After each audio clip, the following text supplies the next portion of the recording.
And hello, everyone. Welcome back to OCAST, your island gateway to all things geek. I'm your host tonight, Callum, and joining me again, she hasn't run away from the last show. Rhiannon, how are you doing? So, hi, Callum. I'm so excited about this evening. Can't wait. Yep. Yep. Tonight's a Yes, very me special too. guest and a first for OCAST, our very first Oscar winner to ever appear on the show. So a great honour there. A well-known name in the film and geek industry. Right. Oh, sorry, I'm repeating somewhere. That's it. Sorry, I muted that. That was my fault. I've messed up the intro there, but that could be edited. So, our special guest tonight, well known legend in the film industry, our first ever Oscar winner to appear on OCAST, responsible for the Lightsaber R2D2, work on some of the iconic films of our generation. So, can you Absolutely. please welcome to the show Roger Christian? How are you doing? Pleasure to have you. Woo! I am good, thank you. Good to be with you. It's fantastic. We're so honoured to have you. Like all Absolutely. things, we'll just start at the beginning. So, how did you get started in this whole film business, and did you have the film bug from an early age? No, I didn't. I didn't know what I wanted to do. I was in school hating it. Because at that time in England, we were beaten and punished for doing anything outside the normal. That was the old British way. No, it came about. I got into art school. I drove to London with a friend of mine, and we saw Dr. Zhivago in the big cinema. First time I'd ever been in a London cinema like that. And I literally had an out of body experience in there. I was so overwhelmed by what I was seeing. And I'd had it as a child. I'd left my body and come back in. It happened again. So it marked the moment very heavily. And we also saw later on after that Claude Lelouch's Man and a Woman and had a huge argument, all of us outside, because I was saying, this is like amazing cinema. This is a new revolution, everything. They were saying, no, it's like advertising and everything. So it kind of sparked my interest in movies. And then by accident, we'd run out of money. My parents weren't supporting me going to art school. They gave me strict instructions, like those days, to be a priest, an architect, or a doctor. And I would have none of it. And Too right. I got into art school in Reading in England, and then got into Maidenhead Art School. And while I was at the Reading, I'd run out of money, obviously. I was living at home, but no one was speaking to me because I'd left what was going to be a kind of proper career, they thought. And I was putting up marquees all over the southwest of England, huge students. We were employed every summer. And I saw a prison camp being built in the forest. And being inquisitive, I went over and asked what was going on. And they said, oh, we're building it for a film. And I said, but it looks so real. And they said, yeah, we know. We have a homeless guy come past every day and give us sandwiches. It happened to be Pinewood Studios through the Ah. forest. So I went. I couldn't get in, of course. I found a hole under the fence, got under the fence. And for some reason, the doors were open to the main studio, and they were filming a James Bond film. And just seeing the lights and Yeah. everything that was going on, I thought, wow, this is actually a job. Yeah. And so That's hundreds incredible. of letters. Yeah, I know. That is an incredible story. That couldn't write itself, could it? That's amazing. It's destiny, really, because Yeah. then I wrote hundreds of letters and then was told, well, only one producer ever answered and said, as you've done art school, you better get into architecture school because that's what you'll be required. Go into the art department. That'll get you in. Yeah. I don't know how in a year I got another A level and got into Cambridge School, Oxford School of Architecture. Yeah. Got It's my amazing. diploma for intermediate. The principal, who I became very good friends with, said, you should go now and do what you really want to do because you'll be bored stiff the next 2 years. And I went and unpacked dresses and finally got an invite to Elstree Studios to meet an art director called Charlie Bishop. And I went with my folder, all my stuff. He looked at it all and he said, listen, I'm doing a TV show called Department S. I would take you on immediately, but we're just closing, we're finishing. I've set you up in an appointment down at Shepperton. Can you go? And I said, yeah, of course. I arrived in Shepperton, and who did I meet? John Box, who designed Lawrence of Arabia. Yeah. Wow. Wow. And he opened all my folder and said, listen, if you're willing to make the tea, that's a job. I'll take you on. And I said, Yeah. I mean, it makes such a difference, doesn't it? I mean, so I mean, personally, from my own experience, I find your story absolutely incredible. I also went to do set design when I was younger and had a very similar experience where it was like I decided at like 12 that that's what I wanted to do, and someone was like, "Okay, if you're willing to literally rock up and make the tea," I was like, I will make the tea. I will become the tea." And it's just Well, like it's a nice way of getting, like, it's just proving that you're kind of coming in and you're going to do the groundwork and get to know everyone and kind of just become a part of it. Like, well, it's British film industry workers drink tea. I mean, this is more than yeah, a job. But he folded up my folder, John Box, and at the end of it, he said, "I'm going to tell you what the film industry is about." He said, "You're standing in a desert. There's an aeroplane next to you. You've got a bottle of green ink in your pocket. The director and the producer arrive, and they say, 'This is perfect, but can you have it read by tomorrow morning?'" yeah.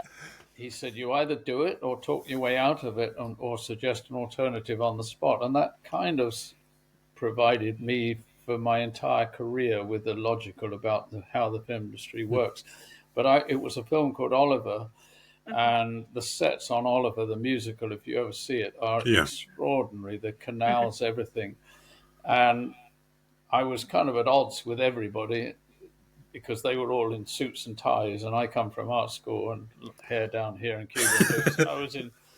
I was in the art cinemas every weekend in London, just watching every foreign movie I could get my hands on, Consuming it particularly all. Kurosawa, and he was my mentor. And I was always told, "Stop watching all that arty stuff. This is a career, you know." And John Box mentored me. He really kind of fathered me actually through everything. And I would escape and go and look at the sets because I wanted to see how it was. And I was immediately told, "Get back in the office. You're not allowed out. And third time strike out, you'll be fired." But I would have none of it. And I learnt everything from John Box throughout my entire career, even to this day. He was a master of aging sets.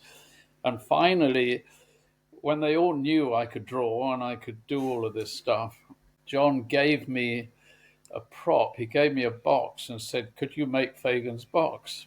And this is the first prop I ever made. And I thought, well, I have to make this look really old. So it took me weeks. I was at home burning it with torches, and I was aging it with boot polish and getting it down. And I wanted it to be indistinguishable. And that's probably where this career kind of took off. Fagan's box.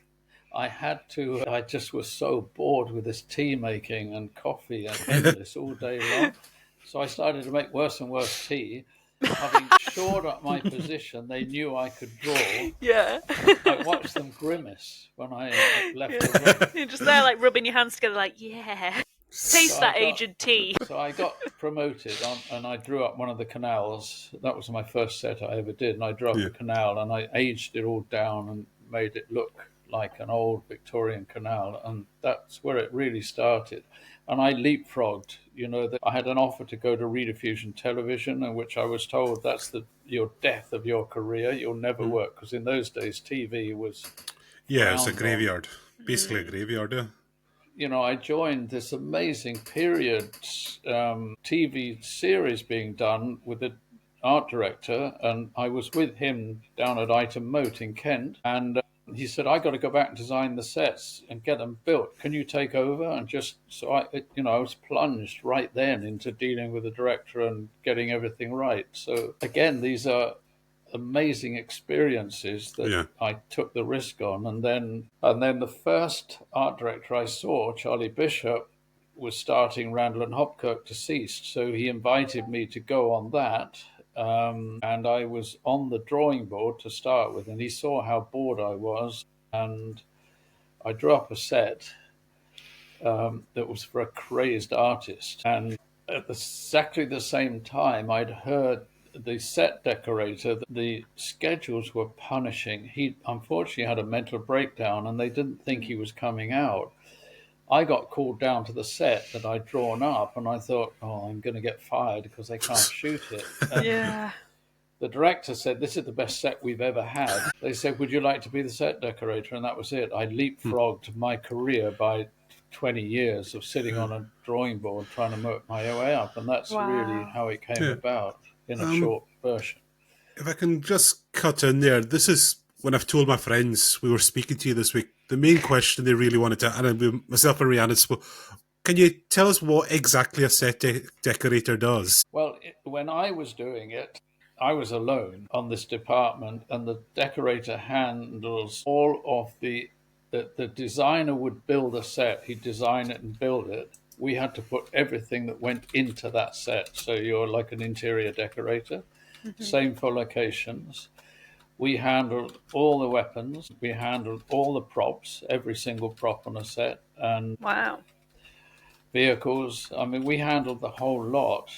I actually met Christopher Nolan here in Toronto when he was here with Dunkirk, and he's a big Star Wars fan. He looked at me and he said, "You did it all on your own. I don't know how you did it." He said, "Nowadays everything's divided up. One man does cars, one man armory, does guns, like, you know, it's all separated out.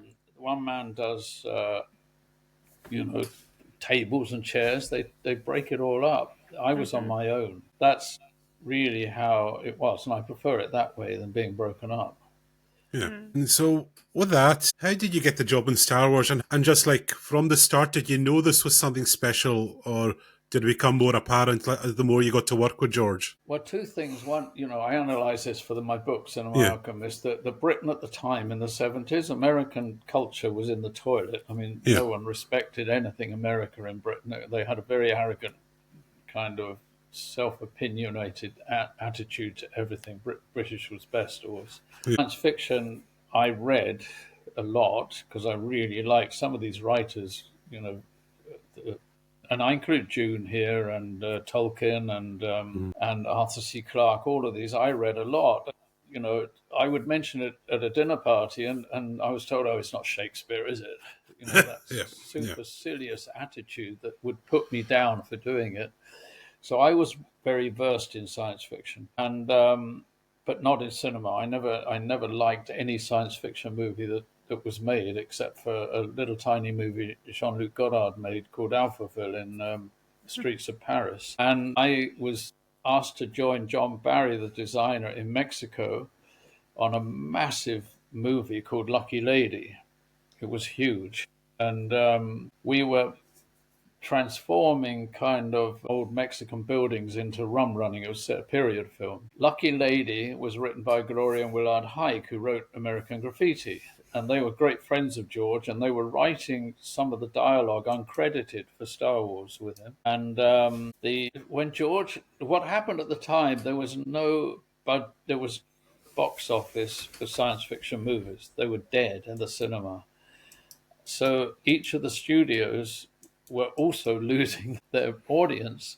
Each studio took on a young director. Universal took young Steven Spielberg. MGM took Francis Coppola. Each one. So Alan Ladd liked George Lucas, and Graffiti took George on, who walked in with his worst nightmare, a children's science fiction script, which everybody turned down in Hollywood.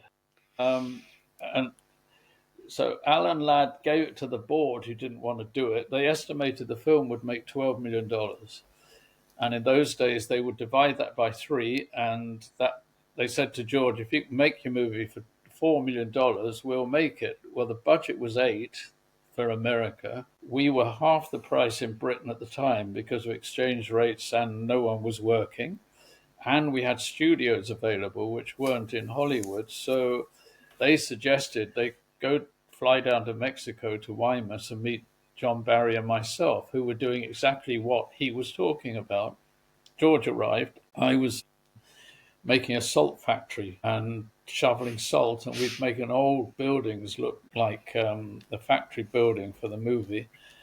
And George arrived, and he actually picked up a shovel and was shoveling salt with me to talk with me. That's George. I mean, that's how he is.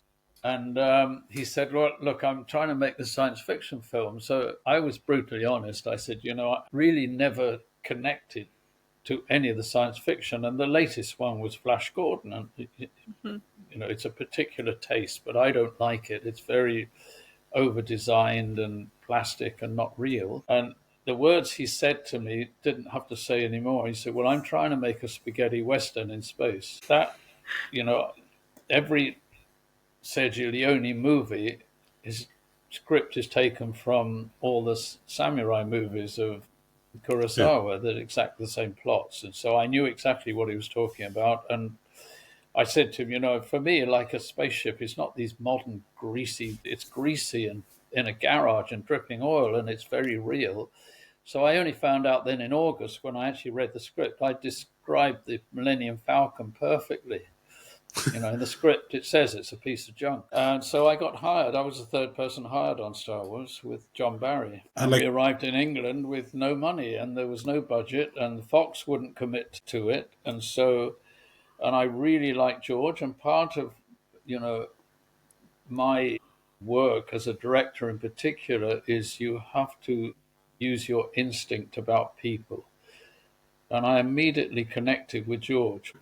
And he wasn't a man of many words, but we didn't have to say anything. We had the same language. And so we arrived in England with no money. George had enough from money he owed from American Graffiti. And we set up a tiny Lee Studios in London. And there was only John Barry, myself, and an art director, and George and Gary. And we were there for 4 months. The film wasn't greenlit. And at that time, this is where the birth of Star Wars came, because when we read the script, and I immediately said, we can't do this, it's impossible. I think I had $200,000, which in those days was nothing. But I love the script because I'm very embedded already in the hero's journey and science fiction and mythology, and I knew what it was. And George had made THX, which I really liked. And so I was determined, I'm going to make this, and John Barry the same. We just said, we're going to do this. And the first thing that we read were the storytellers was R2-D2 and C-3PO. And we could make C-3PO because they made Metropolis, and they made Maria, the golden robot. Yeah. She could only take 3 steps, but we knew with the right actor, we could remake that. We can make that happen. There was absolutely no way to make R2-D2 because we measured off Ralph McQuarrie's painting of him, and he had to be 4 feet high, and the radio control was very primitive in those days. There was no other way to do it. I suggested, because I really liked Doctor Who and the Daleks, if we could find a small person, we could build it round. And George cast Kenny Baker. And, we asked Robert Watts, who was the production coordinator, said, we need to buy some wood. He said, there's no money, Roger. I can't give you anything. So I got a friend of mine, Bill Harmon, was the carpenter for Monty Python. Well, Holy Grail. They couldn't even afford horses. They used coconut shells to bang together.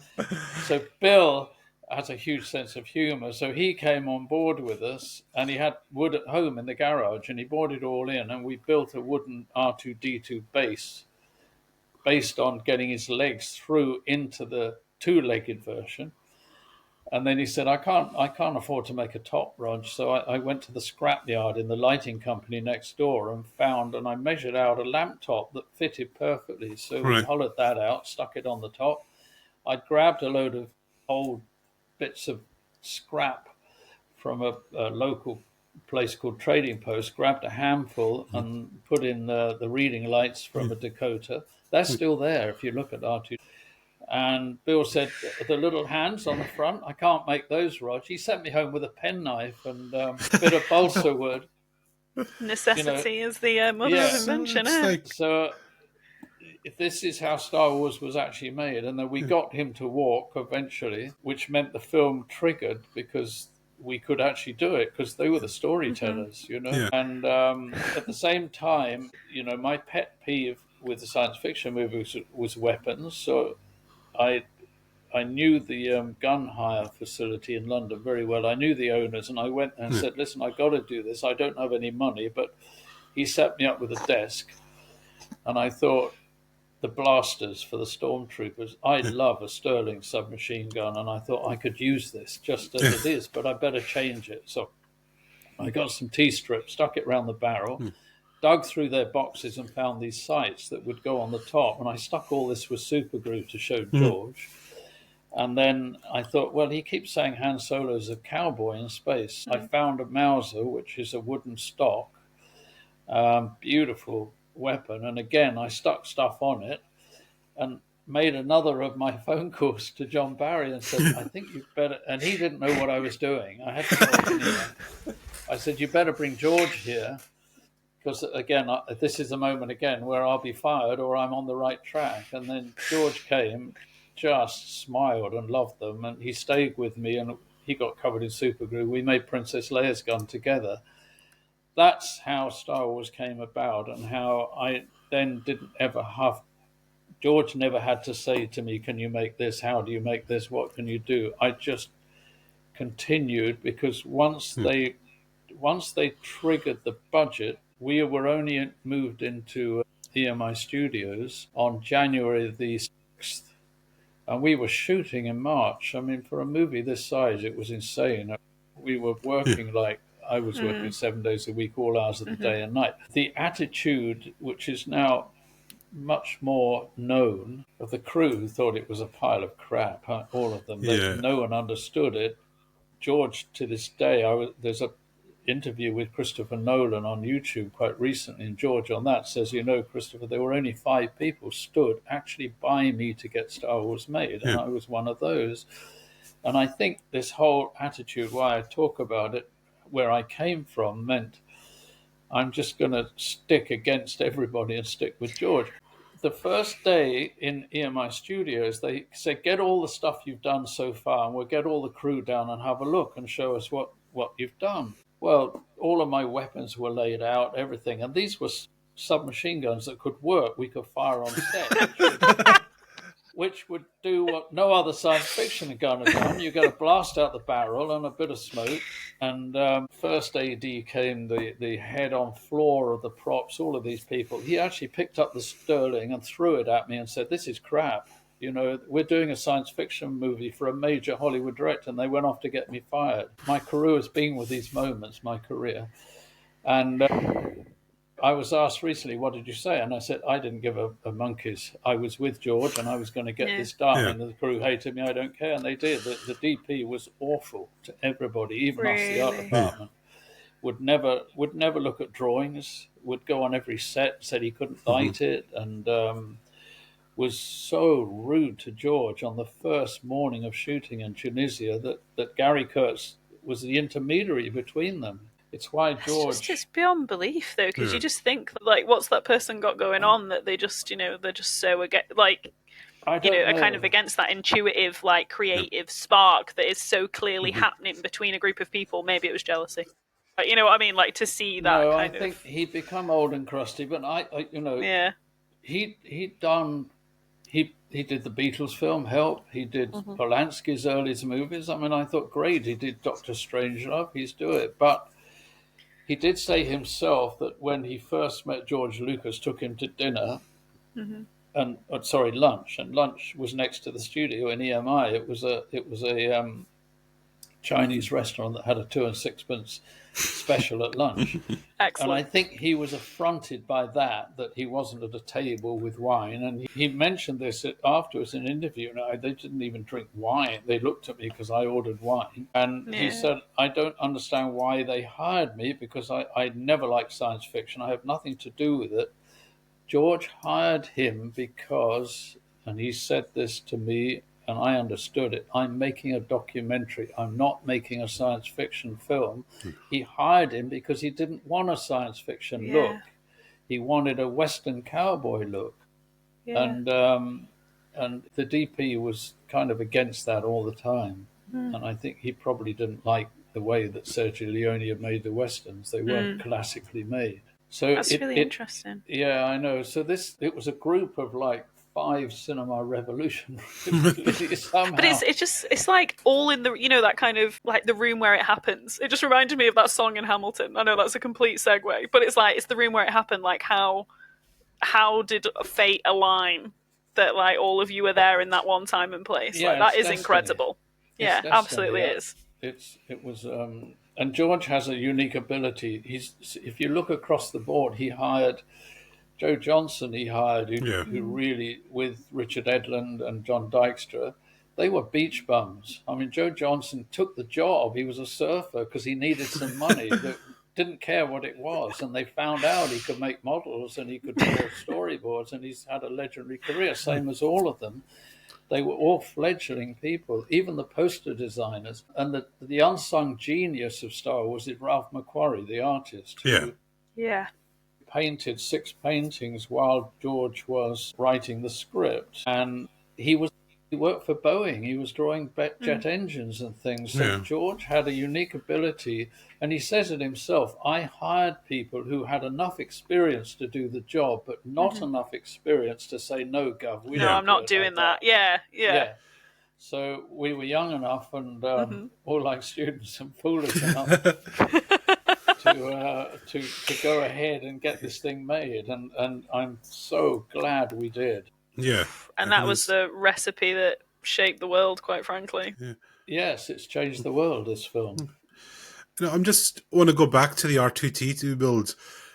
Did you also build it with in mind of how the personality of R2-D2 was going to come? Was that in your mind when you were designing him, or was it just the practicality of getting a little person in? No, it was definitely, because I as I said, I loved Kurosawa, and he's based on, I don't know if you know, the entire plot of Star Wars is based on Hidden Fortress. Yeah. And the 2 squabbling peasants. So he was the little squabbling peasant. And C-3PO is the tall one. And the plot of that film exactly is the plot of Star Wars. So we knew that he had this kind of personality. And also it shone through in Ralph McQuarrie's painting, the 2 of them. You could see it. So that was all there. And we knew how important this character was. So, it was. There's still a note from the old Monty Python notepaper that Bill Harmon wrote, no silver paint. And John Barry and I were up in the offices, and we'd heard Bill had got a can of silver paint. This was a no-no, because everybody in the early days wanted to do science fiction. You'd spray it silver, And we went rushing down and said, Bill, no silver paint. You're not allowed to do that. No, it's not going to be like that. So, So, yes. It was on purpose, yes. So it sounds like, did George give you quite a bit of freedom in the things you built for him? It was total freedom. Was it? That's I never ever, I had to put everything together, and then I was sent to Tunisia. Once I got everything worked out that I knew we'd need, I was sent to Tunisia with Ridley, the art director, to look after the shoot, which is where we started. Things like John Barry called me and Les in the office about 4 weeks before we left and said, listen, R2-D2 is not going to work. This radio control, whatever John Steers said, it's never going to work. So build a lightweight one out of fiberglass, put it on the truck, don't tell anybody. Only Gary Kurtz knew. And the first morning, the first shoot was the buying the robots with Uncle Owen. Okay. And R2D was the first shot, R2D2, and he crashed over, fell down, knocked another robot over. John Steers, who used the excuse in London that it was the taxis upset his radio control, ran in front of the crew and said, it's the blooming taxis. Tozeur was about 6 miles away and through the desert, there was a few donkey carts, and it was a very sleepy little place. Gary Kurtz said, get yours out, please. And we got it out. And from that moment on, almost every shot of R2-D2 in 2-legged mode, we put down a flat board, put sand on the front, and pulled them along with fishing wire. Yeah. Just whatever you had to do to get it done, really. Yeah, so you can imagine, all of this going on. The DP on the first shot asked George what he was doing, because he was looking through a viewfinder, lining the shot up. And he said, what are you doing? And he said, I'm lining the shot up. And he said, you don't do that. Go and do your job. You talk to the actors. I set up the shots. Whoa. And George is an independent filmmaker. See, that's where it started. So you can imagine the crew throughout this whole shoot were... And the C-3PO, the first time he ever put on that full costume was standing ready for the shot. Really? And the leg shattered and had to be quickly stuck with gold tape.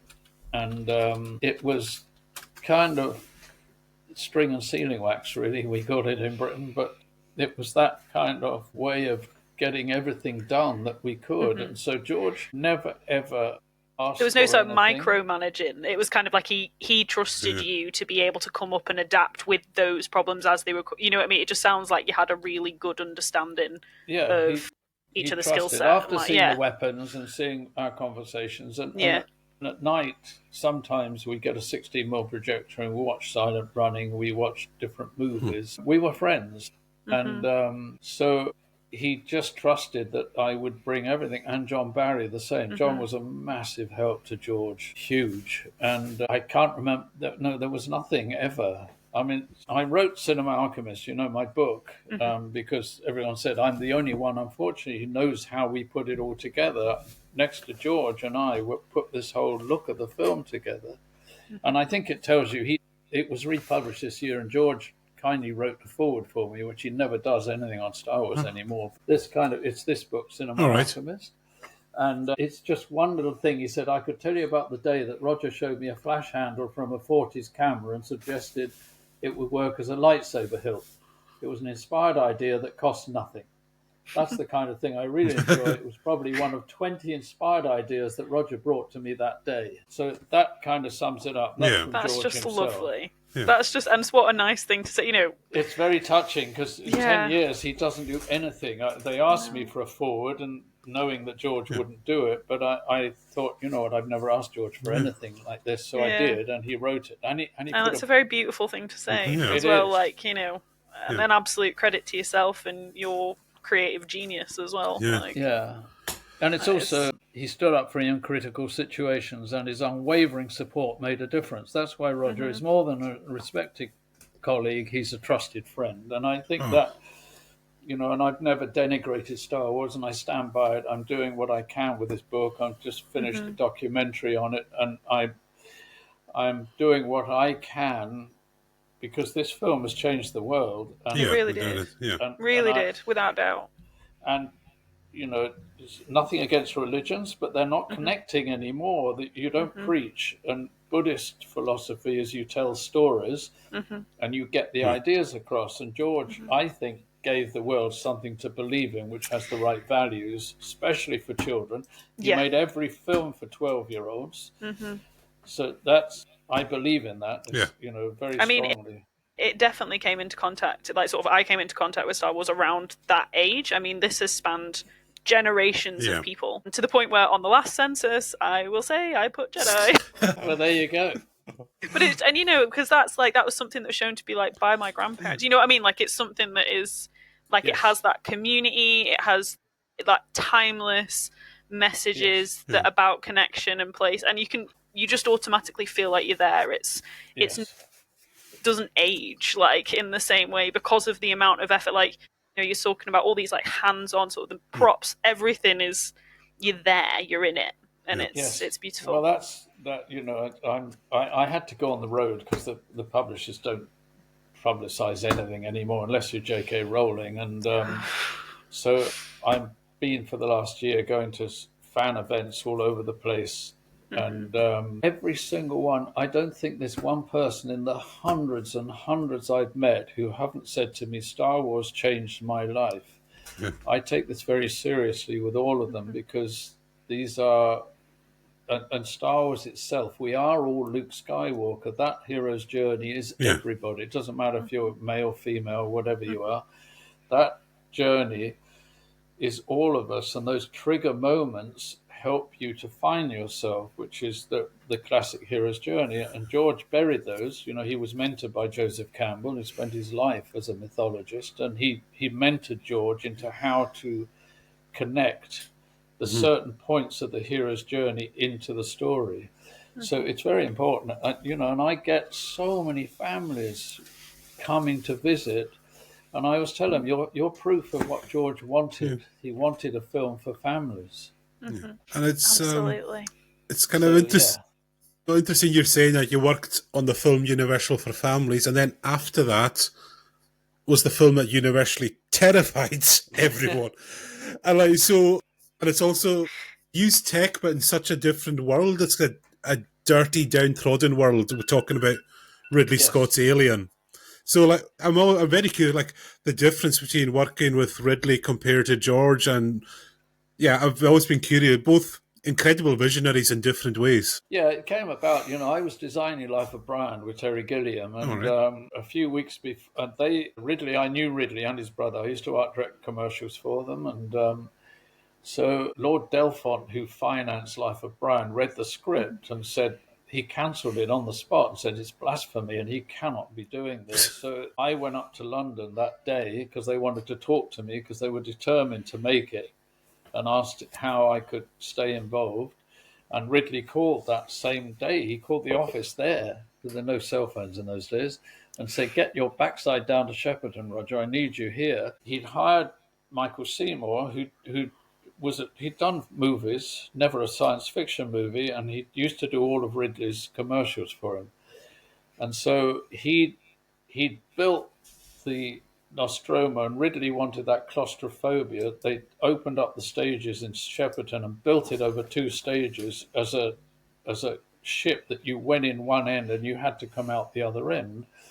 He'd hired some kid who said he could do what I did. No, he'd buy a few jet engines and make all the interiors. And of course, it was floundering. And the set decorator was an old friend of mine, got Oscars for these wonderful period films that were made at that time, who had no idea what to do. And I went down, and and I knew Ridley, and I knew his vision. I loved Duelist. Walking into an office with 6 original Gigas around the wall, and they had me read this script, and I read it in 90 minutes. So I just went through it.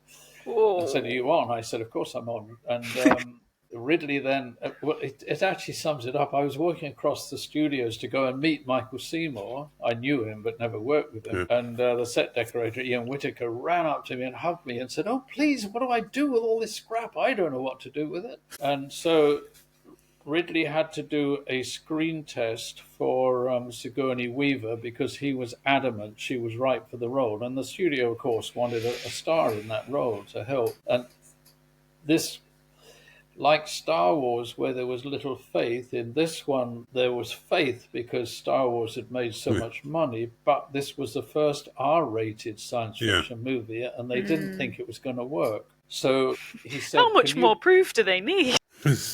It was the same throughout the whole shoot. They never believed it. That studios. Ridley said, "Could I build him?" But ostensibly, he just had to say to me, I want a space truck. I want a truck like an army truck in space." And again, I know the language, what he wanted. I wasn't going to build a truck. I was going to build when we did the Millennium Falcon, and because I couldn't afford any dressing, we couldn't make anything in the studios, none of it. I'd got crashed airplane parts or broken scrap, and found mountains of it that no one wanted. And I could buy like jet air. They were the full Rolls Royce Derwent engines sitting in the rain in scrap yards. And I think I don't spend £50 on buying truckloads of it. So I knew what to do. Quite literally, on the Millennium Falcon, I was crossing my fingers. I'd said everyone this would work. I didn't know. I mean, none of this stuff had ever been done before, like damaging weapons, anything like that. So I said the only thing I need is the props who I trained to break down all of these bits of scrap and pieces of engines into its original parts, and I used those to put in the walls. So they hired the 3 of them. They came across, and we built a piece of the corridor for Ridley for the screen test. It's on YouTube. Actually, you can see it. And that's where they just went, "Oh, that's it." And I had to go to work and build the whole interior of the Nostromo. And no silver paint. No silver paint. No. Oil and dust and grease. The bridge drove me nuts. I mean, just this set was so complicated in the time and the money that we had. The disbelief by the studios, I think about 2 months before shooting, they cut 600,000 out of the budget. There were no stars. The only place to take that is the art department. It went out. The beautiful onion arising when they wake up, that was gone, that set. we did it in secret. We had a Spanish art director I brought in. Whoa. We didn't tell Peter Beale, the head of Fox.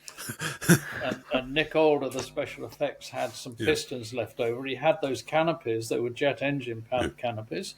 We built it in secret. We were determined to get this made. And the big pilot set, which gave scale to this whole thing, you know, and a history and everything, that was gone.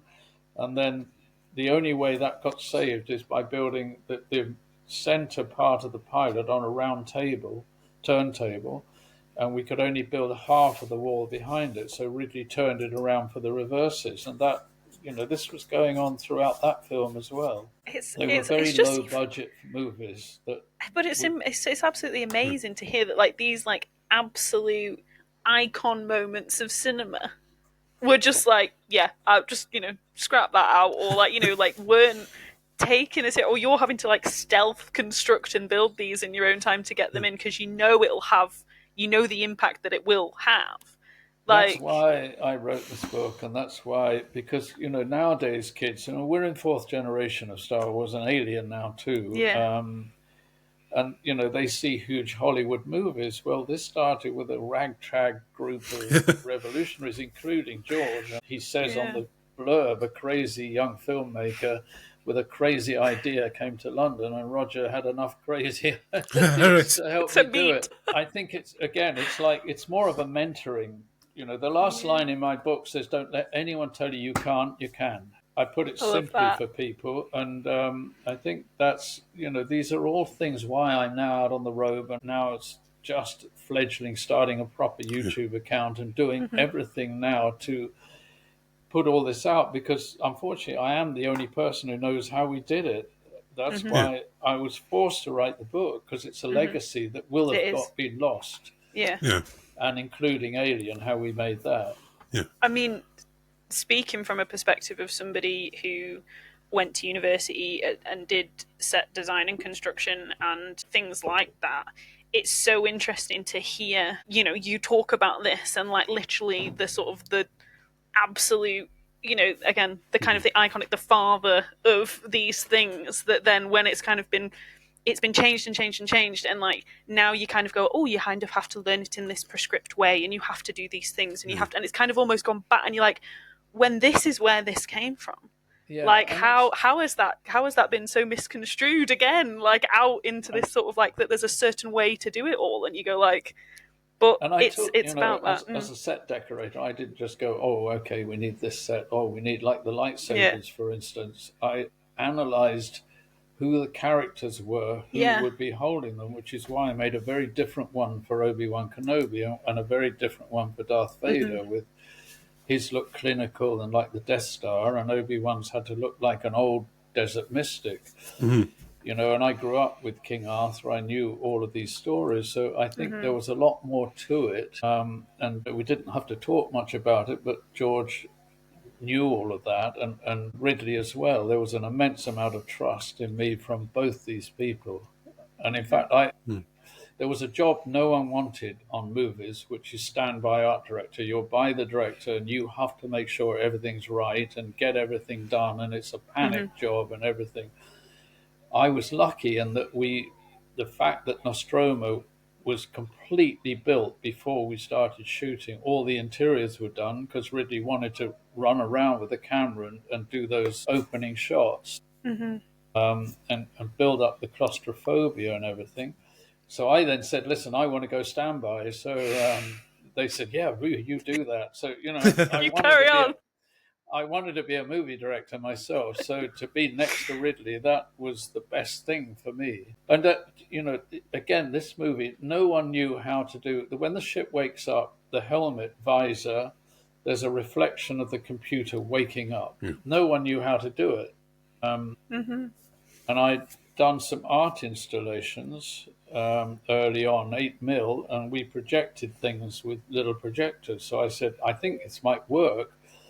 I got the production to get me some readouts, and they put it on 16mm film before we started shooting, right a few days before. So I said, Ridley, get your camera set up. We got the helmet up in front of the bridge, and I said, you turn over. I'm going to hold the projector and move it around and move the focus, and when it looks right, just shoot it. That's what's in the movie. And then Ridley said, in the first few days, we were shooting on the bridge first. I'd love to have the kind of papers blowing like air conditioning to show the ship still alive. I got under the desk. I grabbed the hairdryer from the hairdresser, got under, and it was all wooden. I was pain. But I got under there and said, turn over, and when it looks right, tell me, and I'll hold it. And we did, and that's how we did the papers. Yeah. That's amazing. But it's like that. But I love it, I had such a great time doing it. I never questioned any of this stuff. It's like, oh, that's not my job. Oh, I don't do that, It's just you were in there getting absolutely hands-on, and it has that then, as a result, the organic, like that kind of like just authenticity, which you can't get otherwise. It's not possible. It's not true. It's true, and it bleeds through into the audience through the screen. Yeah, because with Alien, you also got. How involved were you? Probably one of the most iconic scenes in history, the chest burster with John Hurt. Did you know that was going to have such an impact and a long-lasting legacy when it was described to you? Were you just, what on earth is this? Yeah. I mean, this was something that if we could pull it off, and we had to build the tabletop so that John Hurt had to sit in a chair underneath, and we had to have a false chest, and underneath Roger Deakin with all the mechanism to bring the face hugger out. And so then to make it look real, I actually sent my guy down to the abattoir. There was one in Sheffield Studios nearby, and I dressed in all of that awful stuff in there. I tell you, it stunk. This was hot these days in London in the studios. Being Britain, there's no air conditioning. Yeah, not a smidge. And again, being a director who wasn't saying, do it again, get it right, it's made that sequence iconic, because the first push through, and all the actors, you have to remember, they came on set and there's the whole crew dressed in plastic, cameras pressed in black. No one knew what was coming. They didn't know what it was. And when he pushed it through, it didn't break through the T-shirt. And so it pushed up and went red stained, and that was it. So then we had to reset. They sent all the actors away. And then the costume designer got a razor blade and got the T-shirt very fragile. And so it built in stages, but using all those shots, in fact, made it much more iconic. See, a traditional Hollywood director would have said, it didn't work. Cut, do it again, get it right. No. Yeah. It was Ridley built it up like that. And those reactions are true. And I've heard this online, and can you confirm, is it true Veronica Cartwright, she got the bulk of her blood in her face and her reaction was genuine? Like she was genuinely horrified what happened? Ridley admits it now.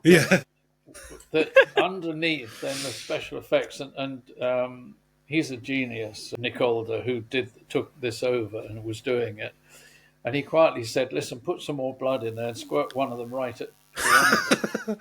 So that she got her, she dropped down in the set. And that's all, I mean, in the end, that's acting. Yeah. Whether you like it or not, but those are reactions of what you always look for as a director. They were true. The shock was absolutely real, and we knew then this was going to cause havoc in cinemas. I hope she was all right afterwards. Yeah, she's fine. She complained about all of them, and but in the end, they're actors, and they were. I was going to say, at least she knew it was. At least it was worth it. I guess in the end. Well, now she realizes, how iconic that scene. It is listed as one of the most iconic scenes in the history of cinema, and she was a major part of it, really. So, in the end, they accept it. Actors. Just one more on Alien. How much did you work alongside Giger, and just what was he like to work with? Well, Giger hated movies. He's such a purist. He didn't want to ever come. He didn't want anything to do with it. He decided to come. Maria, his Italian girlfriend, who's the opposite of him, she came with him, and what happened was when he saw what we were building and doing, he was so amazed that he decided to stay.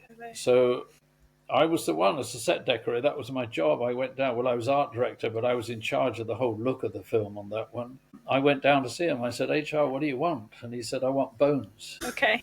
As a set decorator, I knew where to get bones because if you Back to the abattoir. no, you have to have scientific bones because you can get anthrax from live bones and stuff. So I knew where to get them. So I got him a truckload of bones. It was safe.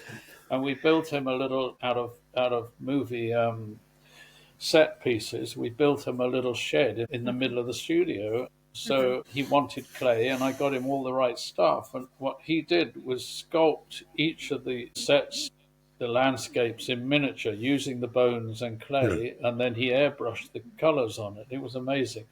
No, I had lunch with him every day. He was part of our crew. You know, we were in Shepperton's pub, the King's Head in Shepperton every day. Yeah. I was the one because I was always the one chatting, and he'd look at the menu and say, "What is this spotted stick?"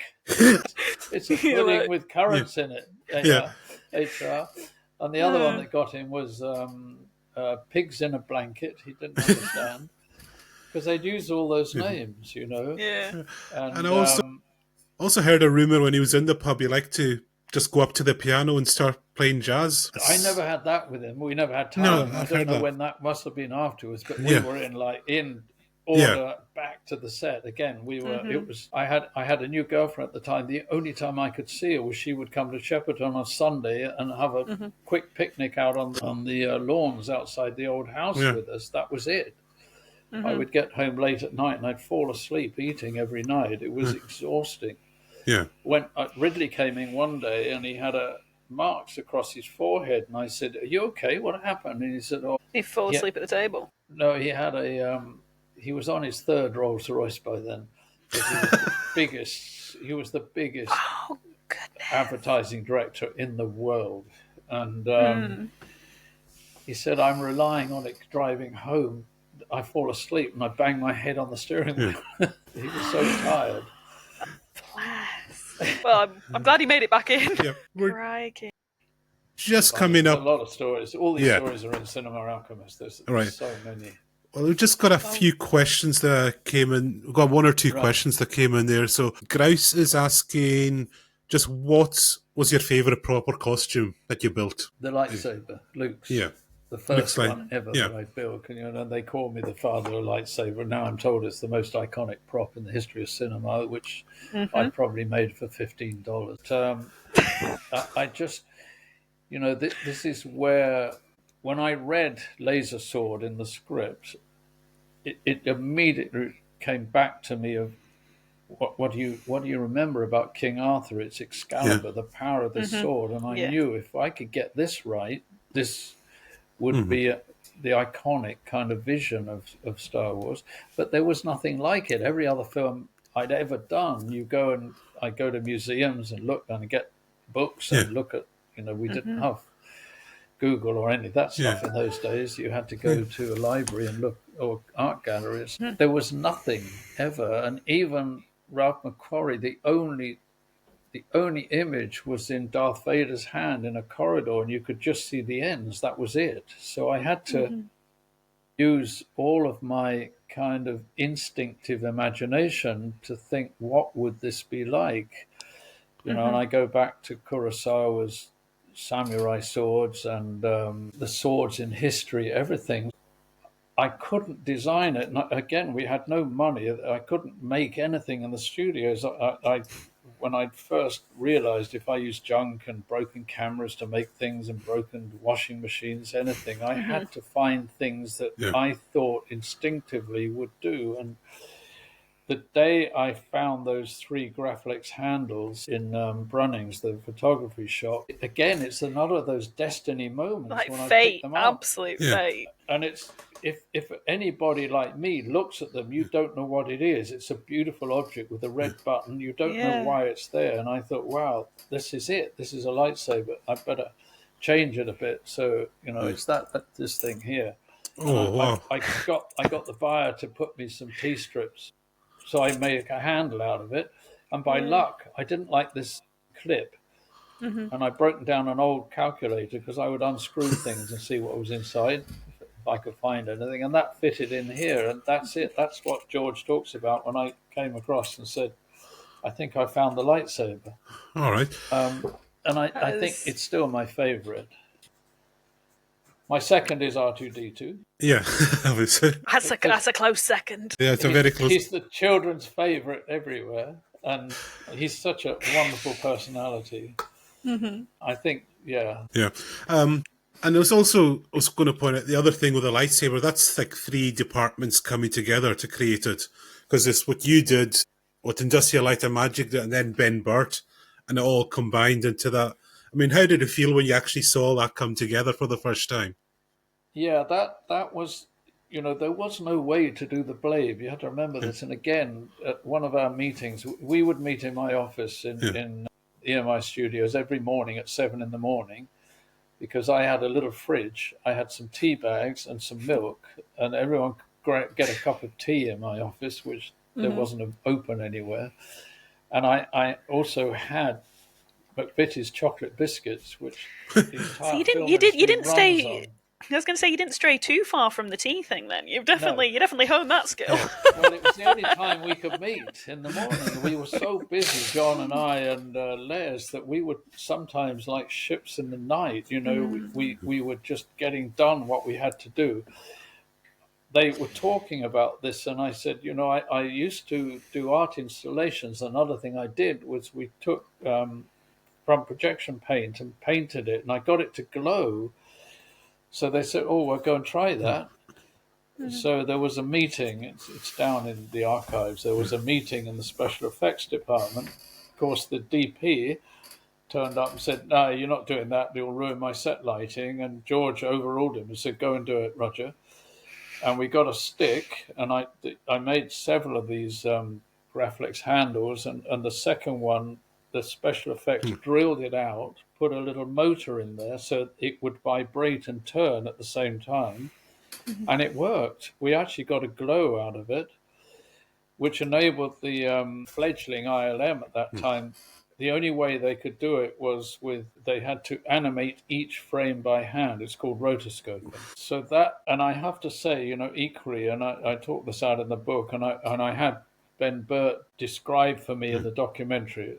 It's called The Technique of Sound, because Ben Burt, it was exactly the same. He was a student at UCLA. He worked the projectors there, which had a wheel. He used to do that part-time. He got paid for that, so he'd make a bit of money. And the wheel, he used to change the speed of it by putting his hand on it, playing around, and because he loved the sound of it. See, Ben Burt, like any other sound designer, would have gone off, got some primitive synth in those days. They weren't many, but the synthesizer, he would have made spacey sounds. What did Ben do? He went to the zoo. He recorded walruses and lions and bears. He recorded. So in his little apartment, he had a cathode ray television, and the microphone, when he walked across, shorted out. Anyone would have said, get rid of that. He said, that's an interesting sound. Yeah. That sound. Let's do that again. And the projector hum is what made the lightsaber. And he's an equal part of this weapon becoming so iconic. That sound is equal to the look of it. Yeah. So, when I saw it on screen, I just thought, yes, yeah. We've done it. We've done it. Amazing. Oh, I tell you, this Cinema Alchemist book, I'm going to be clinging to every word. I'm literally. I'm here trying not to order a copy whilst we're talking right now. It's just one kind of follow up to that. Do you go to conventions yourself? Are you invited? And so, what do you make of when people show you their own home build lightsabers? Are you like, wow, it's like, I wish I could have thought of that, or have any just really blown you? Well, nowadays, we've just launched my original one with Theory Sabers, who are the number one, and he's become a partner because he's the true Star Wars fan. He and Sam Whitner are the two who know everything about Star Wars, and I think Nia is the voice of all the fans in the world. And it's something I discovered when I was I've actually got the next book. I'm just doing the final editing. Is called The Origin of the Lightsaber. All And I right. go into the whole thing about Japanese swords and how everything is made and the histories and all of this. What to me is, I just think it's wonderful that instead of just going to a shop and buying a toy, fans all over the world go out, they find what I used, they try to buy original parts. They're too expensive or they can't find them, but they're making their own stuff. They're all doing things, talent that they never knew they would have without this. And this is unique. There's no other film is doing this. So I think it's wonderful. And now, the lightsabers, like the one I did with Nia, there's my original lightsaber with blades that light up. You can fight with them. They don't break. It's got sounds and lights and they're working lightsabers. It's brilliant. I've got an 11-year-old. His room is full of these things, all the time. Because it's have fights. Because that's interesting. Because our convention this year in Stornoway, that's one of the things, the activities on the day is build your own lightsaber. So that's the influence on display right there. The legacy. That's the great. It's fantastic. I love it. I think, as I said, it's given people an incentive to do something, and they may never have known they had that ability. Yeah. And it's also a connection. Having your own version of this is a connection into the Star Wars world, and that's very important too. One last question that came in there from Retro Gamer. He just simply asked, have you ever gone to Skywalker Ranch? Yeah, I've lot. Yeah.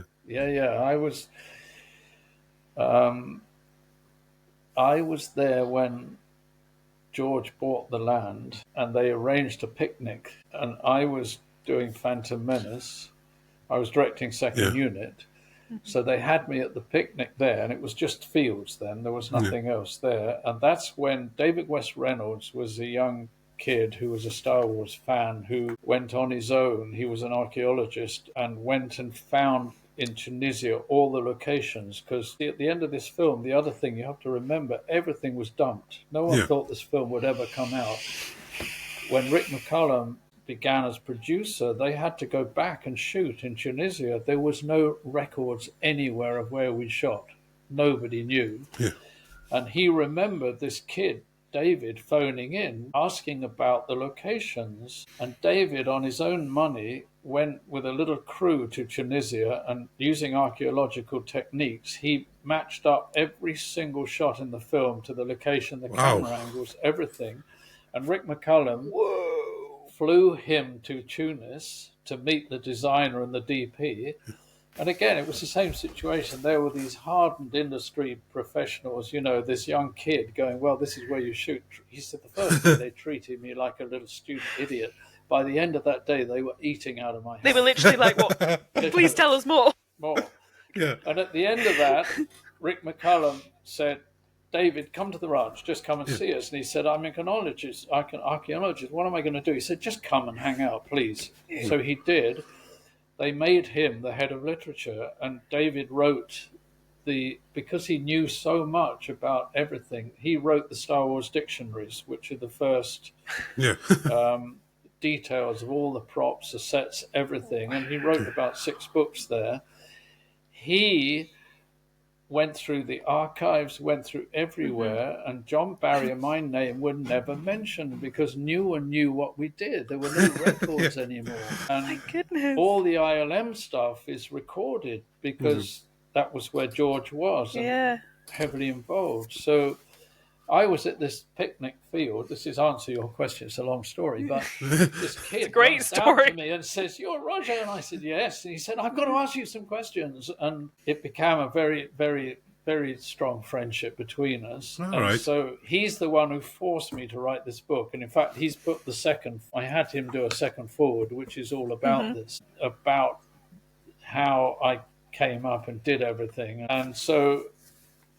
It kind of led to, and I've been many times, and I'm one of the very few people still friends with George. I go, and you have to understand George, he walked away, obviously, and we know why. He wanted to build the museum and everything, and George has to hide because it's the way he is. And when I was walking across the stage with him, at the last time I went, my wife was heavily pregnant, and we were just walking, and he said, I stopped directing for 20 years. And I said, I know, George, and I know how bad time you had on the first one and how awful it was. And we both had babies on set on that first film, his first child and mine. And he said, in the end, my family is more important to me than Star Wars. And so Marsha had left him. So he brought all the 3 kids up himself as a mother and father. And that's George, And in fact, the last lunch I had with him, because he had a new baby and mine was pregnant, we talked about nappies. And he said, now you don't have to stick your finger in and see if they peed. Now you've got a red stripe or a green stripe, it just tells and you. it'll turn yellow. So I think that shows why he says that's friendship and everything. Yeah. And that's George, he's an absolute genius. We know all of it. Everything I've done is George. It all came out of his mind, his studies, his everything. And so it just sounds like you were both the perfect, like each other's catalyst, each other's support, each other's hype man, and you need that kind of trust. And it just you do to make something sounds like like it was the this perfect under that mix. pressure. Yeah. They flew in the DP, the special effects head, the editor, who said he couldn't cut this film together and he didn't know what he was doing. They actually got Alan Ladd over to England towards the end of the shoot to fire George off his own movie. And Alan Ladd stuck by George when he asked George what he was intending with the editing, and George told him, I've never touched anything of this editor, and it's not classically done. I'm doing it like a spaghetti western. I'm doing it different techniques and everything. This is what I'm going to do. Mm-hmm. And he trusted George, thank goodness. Well, on behalf of every single one of us, thank you for trusting each other every step of the way, because as we keep circling back, but it really didn't just change cinema, it changed the world and it changed people's lives. As far as this question with Skywalker, I've been there a lot and I've stayed there. And when I made Black Angel, the negative got lost and it got restored years later. The negative got found, and so I then was able to use the Skywalker, which is the #1 sound facility in the world for movies. They kindly redid the sound for me, and the last time I was there, and honestly, when you go there, see, George didn't build a factory and all of this. To get to the sound studio, which is the #1 in the world, you walk up a gravel path under vines, where there's vines growing that they go and pick and make grapes out of.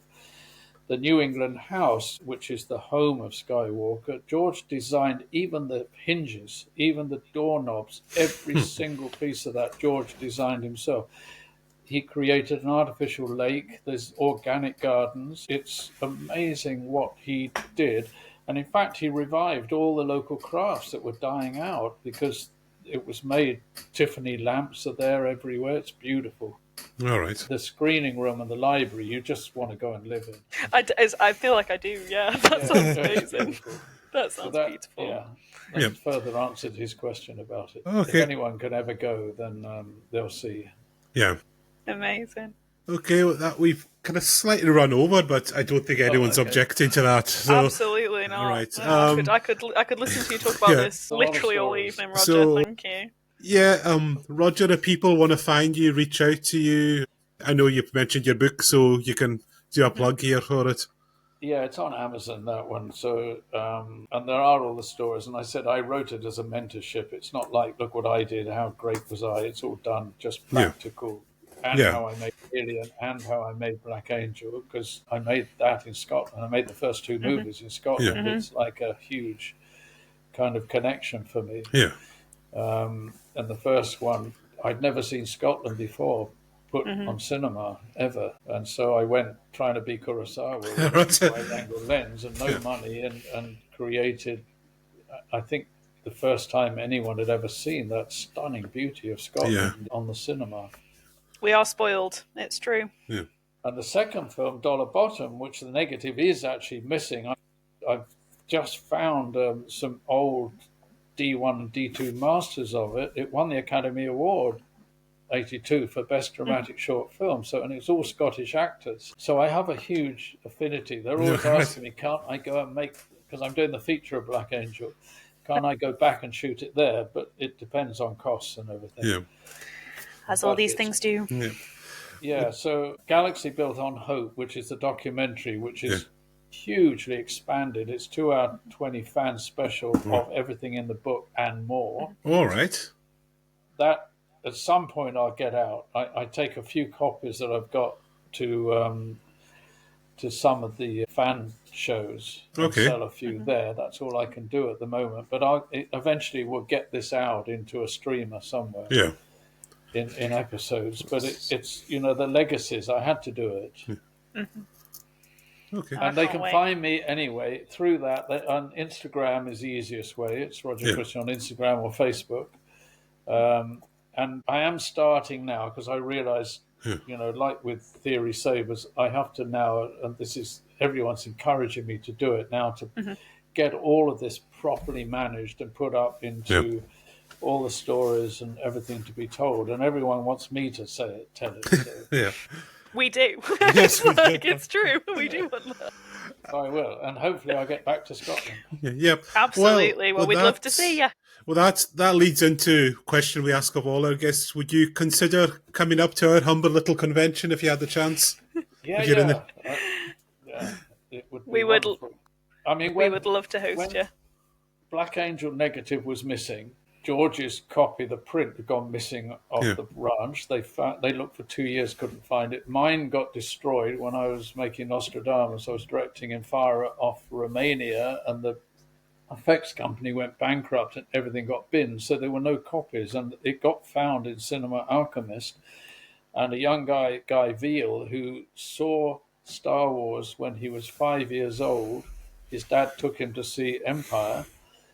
And it burnt into his soul, this short film, and he didn't know if it was real or not. And he'd always had dreams about it and everything. And then he found out it was real, and he came to Mill Valley. We had a special screening. He lives in Glasgow now. He came and said, "Look, I've got an offer. Glasgow Film Festival would like to show the short. Now it's restored.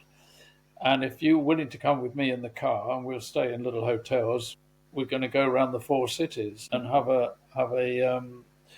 kind of reunion." It was a 100-seat cinema in Glasgow, and it became 400. They sold so many seats. Oh, they right. built the big cinema. Yeah. And then when we were nearest to where we shot at Eileen Dunham Castle, the 3 kids I'd hired to be plague victims, they all turned up. Wow. That's so cool. BBC Online did an article on it, and it went viral online in a week, 500,000 views in a week, and then it went to 2 million. And so that's why I'm making the period feature of it now, trying to, after many years of trying independently. And so it kind of, Scotland and I have a huge affinity. All right. Well, I can't wait to see you back. It's only. Sure. I think it's only grown with this podcast, the affinity we have for you now. 100%. 100%. Well, it's fun, and I like doing these, and it's good, All right. It's been an honour to have you, and it really has. I think we've only scratched the surface, and we might ask you on again in the future for the next book. I think there's so much more. I think the people listening will want to know as well. Absolutely. There's a lot of stories. And it's important. It's very important. Yeah. This is unique in the history of cinema. But now and forever, it'll never happen again. The circumstances made it right, Stars aligned. Got it made. Yeah, they did. Yeah, no question. Okay. Amazing. So big thank you, everyone, to Roger. Thank you to my co-host Rhiannon for coming along. It's been great having you again. Thank you. And thank you, Roger. And thanks everyone for listening. And we'll speak to you again all very soon. Good night, everyone. Okay. Send me a link when you've done it, and then I'll put it out. Oh, we will. I'm gonna go order the book.